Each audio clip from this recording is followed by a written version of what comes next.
In this lesson, I want to address two ways in which Scrum teams differ from teams on traditionally managed projects. First, Scrum teams are cross-functional. Second, Scrum teams are self-managing. In a traditionally managed project, each person has a specific role. The tester tests, the coder codes, the designer designs. And if the project needs more than one person in any of these roles, the project forms specialized teams. We might have a test team on the third floor, programmers are on the second, and the designers, they're not even in the building. They're from an outside agency. On a Scrum team, we do it differently. We create what is called a cross-functional team. A cross-functional team is made up of individuals who together have all of the different skills needed to build whatever it is being developed.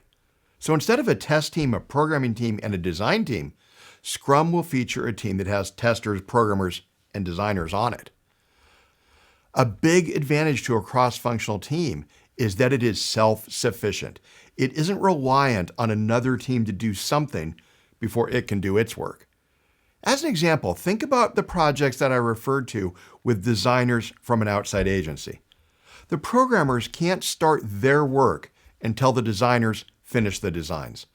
And testers can't start their work until the programmers hand over some code. When teams are structured like this, there tends to be a lot of waiting time.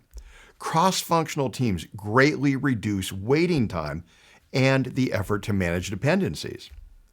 A common myth about cross-functional teams is that each person needs to have every skill. Not at all. The team as a whole needs all of the skills to take an idea from the product backlog and fully implement it. Sure, it's great to have team members who can do multiple jobs, a tester who can do some programming, for example. But expecting everyone to have every skill is absolutely not necessary. A second way in which Scrum teams differ from traditional teams is that Scrum teams are self-managing. A self-managing team chooses how best to accomplish its work. Since the team is closest to the work, we want to give them the freedom and flexibility to figure out how to do it. When team members are empowered to self-manage, they develop more pride and ownership of their work. A common fear around self-management is that the team will just do what they want.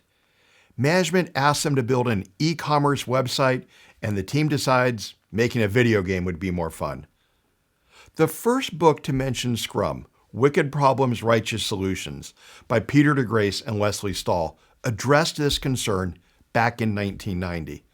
The author said that control is still exercised, but it is subtle and much of it is indirect. How a team self-manages is greatly influenced by leadership decisions. Who is put on the team, the size and nature of the challenge given to the team, how team members are evaluated and rewarded, how tolerant management is of mistakes, and so on. So self-managing teams in Scrum are not running amok, working on whatever team members choose. Rather, self-management is about allowing a team to determine how they will tackle a problem.